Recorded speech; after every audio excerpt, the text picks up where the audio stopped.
I previously spoke positively about Shining Resonance Refrain. I was about 15 hours into the game, and I said that while the game is flawed, it's a good game at its core and it's worth playing. I was wrong. Shining Resonance Refrain is not a good game. It certainly got some things going for it. In fact, I would say that both the gameplay and the story are pretty solid. But as I continued to play the game, the flaws that I previously found tolerable became worse, new issues gradually became apparent, and eventually, I ran into a major design flaw that I consider to be game-breaking.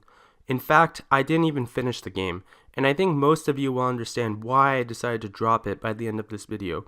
However, I played well over 35 hours of the game, and I think that's more than enough to have a well-informed opinion about it.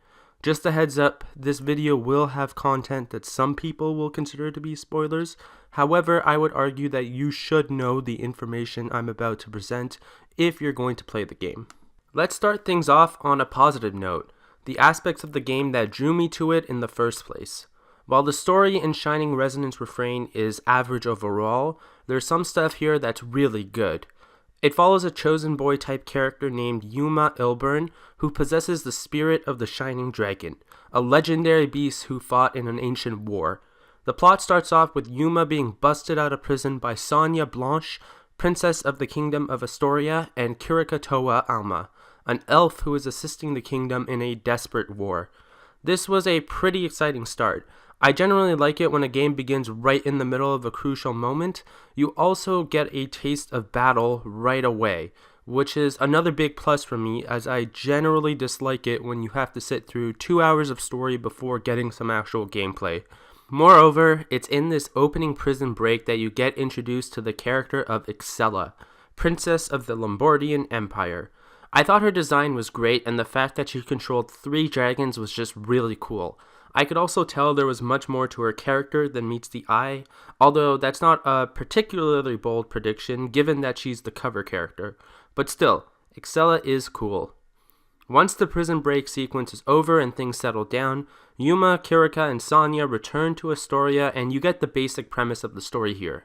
Astoria is a small kingdom that is at war with the much larger Lombardian Empire. The kingdom is getting assistance from the elf society of Welland. However, they're still getting pushed back and losing ground against the Empire. As a result, the king of Astoria calls on Yuma, the Shining Dragon, to use his power and save Astoria. If you ask me, there's nothing original about this premise. I'm sure that every single one of you have seen the save the small kingdom from an empire trope. However, I actually do like the trope, and I think it can be incredible if well executed. So while Shining Resonance gets 0 points for originality, the game's premise gets a pass in my book. The gameplay is not bad either, and it actually has a reasonable amount of depth. It's an action RPG with a regular attack that consumes AP, a break attack that also consumes AP, and magic attacks, which are called force attacks and consume MP. Your AP recovers when you're not doing normal attacks, and your MP replenishes when you are attacking. So as a result, a lot of the combat relies on finding the right balance between your AP moves and your force attacks, and it means that you do need to use your brain a little bit, even in random encounters. The other cool thing here is that Yuma can transform into the Shining Dragon for a limited time and deal massive amount of damage. It's a really cool mechanic, and it's actually pretty well balanced because the Shining Dragon consumes a lot of MP, and he's still fairly vulnerable. If you're fighting a boss and your party is not properly prepared, you will lose even with the Shining Dragon, and that's a good thing. There's also a mechanic known as Band, which gives you various stat boosts after you fill a meter.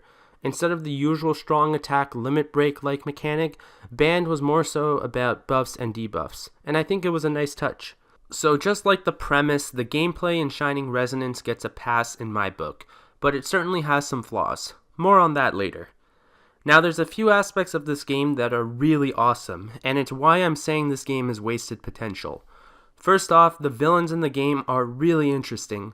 In the first few chapters, there are several moments where the game cuts to a conversation between the villains and the player gets to know them.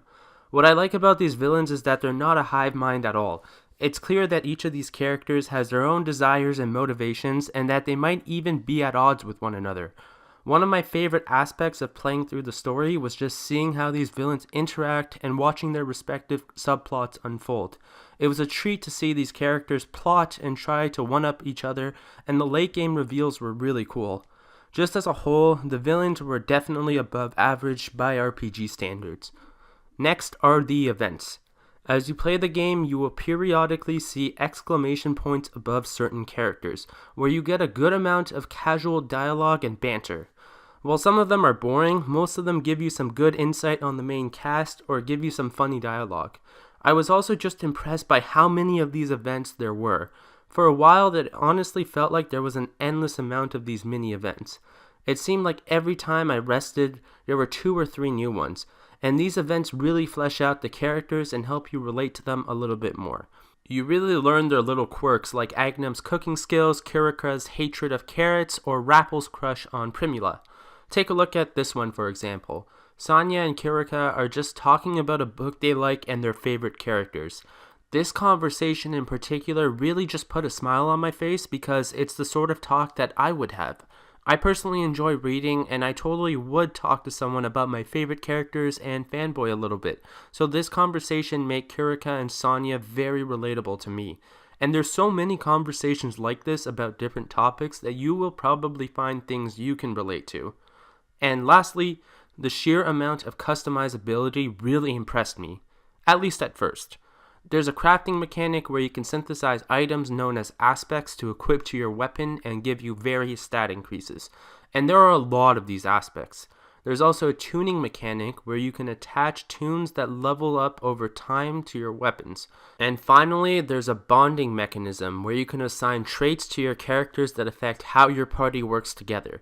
And the stronger the bond between your characters, the better they'll work together in combat. While fighting, you can enter Resonance mode, which gives various bonuses to your characters depending on their traits. So all of these things were a part of my first impression of Shining Resonance Refrain. It's kind of funny, as I wrote this section of the video, I almost convinced myself again that Shining Resonance Refrain is a great game. A decent premise, decent combat, great villains, fun side events, and a lot of customizability. However, I still noticed some flaws pretty early on. There are a lot of flaws in Shining Resonance, ranging from inconsequential to moderately annoying to outright game-breaking. Let's start off with some of the more tolerable stuff. For whatever reason, you can only use the D-pad to navigate the menu, at least on the Switch version. You can use the control stick when moving around and in combat, but you can't use it to sift through the menu.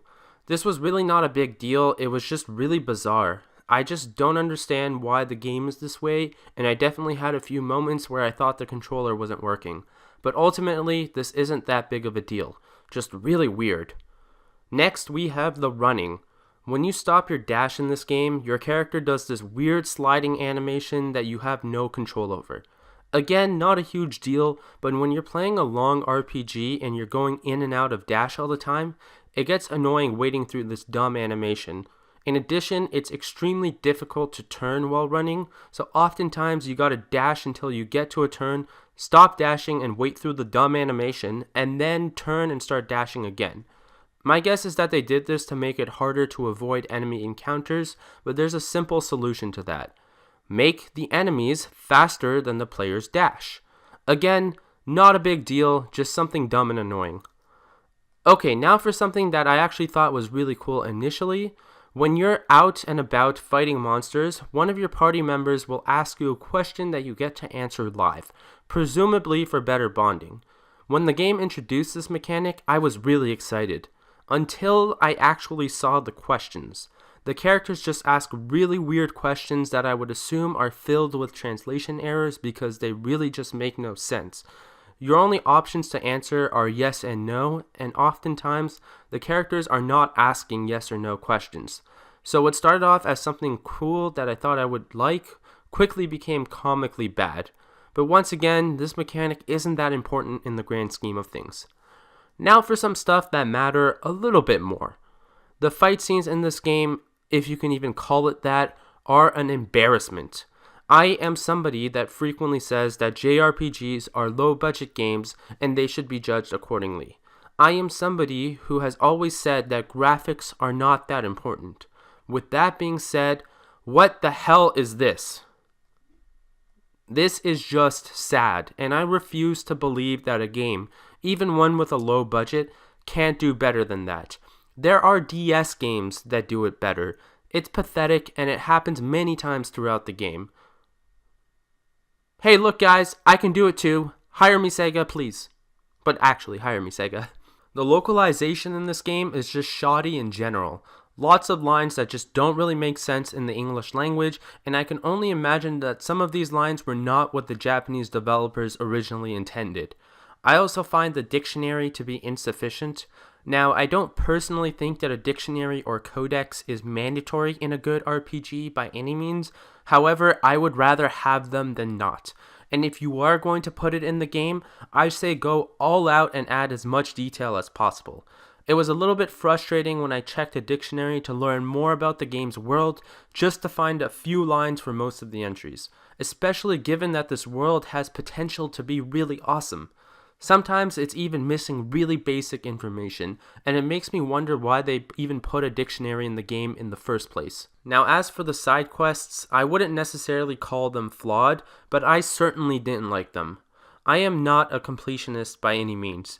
If I am not enjoying the side quests in a game, I will stop doing them and move on with the main story. And in Shining Resonance, you basically just have quests that are about killing a group of monsters, gathering some material, or killing a boss.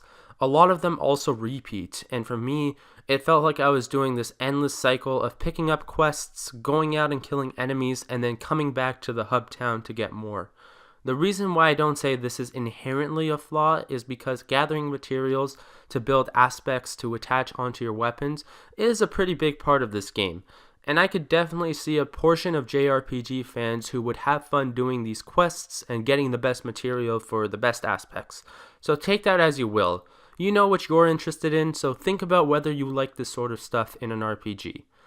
As for the combat, while I do think it's passable, there's still a few issues. For one, the AI is just really bad. Your allies get themselves killed for no reason all the damn time. You do have some commands, but they're really simplistic, and it's not even 100% clear what they do due to what I would guess is poor translation. But even when you put them in one of these modes, they don't always do what they should be doing. Allies that are supposed to heal you just randomly don't, and allies that are ostensibly supposed to be defensive get themselves recklessly killed anyways. The combat is also just a little bit too slow for my liking, especially compared to something like Tales. It just has a bit of a clunky feel to it as a whole, but just to reiterate, Shining Resonance definitely has serviceable combat. And this was basically where I was at when I previously gave my impression of the game. I found it to be a fun but flawed game at this point. Everything I just mentioned I can deal with, even bad AI. But as I continued to play, more and more flaws became apparent. When you start the game, it bombards you with all these mechanics, and trying to learn all of them becomes pretty exciting. But the customizability definitely falls apart as you progress through the game. The bond mechanic, for example, is piss poor. Your characters are given all these titles, each of them have a bunch of traits associated with them. Sounds pretty cool, right? The problem is that it's never really made clear what these traits actually do. You're just left with this vague notion that the red traits are bad and the rest are good, and leveling them up makes them better. In Resonance mode, these traits can give your characters various buffs, but again, it's really not clear how this works. The dictionary could have been a good place to explain what these traits do, but I digress. I even checked online to see what people were saying about these traits, and it seems like even people in forums don't really know. So what starts off as a promising mechanic becomes this weird thing that you try to level up in the hopes that it somehow makes your party stronger. The tuning was also cool for a bit, and I experimented with them early game, but after a while, one of them just became such a high level that I couldn't tell if any of the new tunes I would get would be able to match my current tune. So honestly, I just ignored this mechanic after a while. The aspects were the only customization option that I felt stayed relevant throughout the whole game. There was a lot of stuff here to experiment with, and it was an enjoyable part of the game as a whole. Some of them became more effective if you have more of them attached to party members. Others gave you new skills, and some of them boosted damage on certain enemies. Good stuff overall here, but again, you did need very specific material to synthesize certain aspects, and that might not be something everyone enjoys. Another problem with this game is that there's a hub town and no proper fast travel system. Neither of these things are a problem on their own, but together having no fast travel and a hub town is bad game design. It wasn't a big deal early game because the story objectives were relatively close to town, but as you progress, the objectives get increasingly further and further away, and every single time you have to go through all of the previous areas to get to your destination. And with the annoying running mechanics, you're almost certain to get into a few encounters before getting to your destination. I think the worst part of all this is that there is a fast travel item that lets you return to town, but there's nothing for leaving town. So for every story segment late game, you're going to be wasting 10 minutes of your time just trying to get there. There's also a dating system in this game. Every night before you go to sleep, you can have a conversation with one of your party members to have the opportunity to boost your bond with them. After a while, they'll invite you for a date in town, where you walk around and get some nice little dialogue here and there. And on a broader note, the protagonist is a little bit of a harem, and there's definitely quite a bit of fan service here. I personally don't mind at all. I think some fan service is good fun in moderation, and I would say that it's pretty tame in this game overall. But I do know that some of you guys really hate fan service, so keep that in mind. Now, the problem with the dating mechanic is the fact that the dialogue starts to repeat itself after a while, and repetitive dialogue is one of my biggest pet peeves in gaming. It would be understandable if it was only the nighttime dialogue that repeats itself, since it's relatively inconsequential, but the actual dates also repeat themselves, and I really don't get why they would do that. I had a few moments where I spent a bunch of nights talking to a character to get a date, only for some of the dialogue to be the same as before.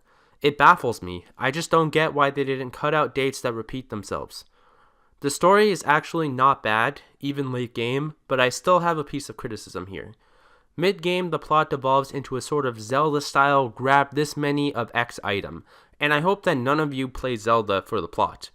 This mid-portion of the game makes the plot feel a little bit stagnant. There just isn't much going on, and it really feels like it's just there to pad the game out. But thankfully, the plot picks up again after Chapter 6, and there's some pretty hype moments. So this was my admittedly very long list of issues with the game, around 30 hours in or so. Believe it or not, at this point, I was still planning on finishing the game.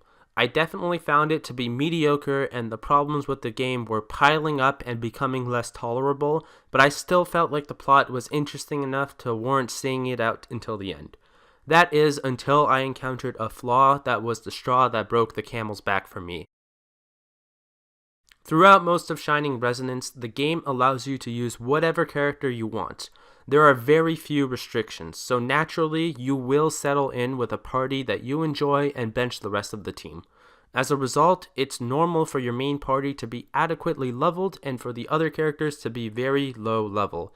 Now in Chapter 6, there was a moment where one of my party members was locked out all of a sudden and I had to use somebody else. But at this point, the game gives you a character that's pretty close in level to your main party, so I just used him and it was okay. However, in Chapter 7, there's a huge problem. The game throws a mission at you that splits your party.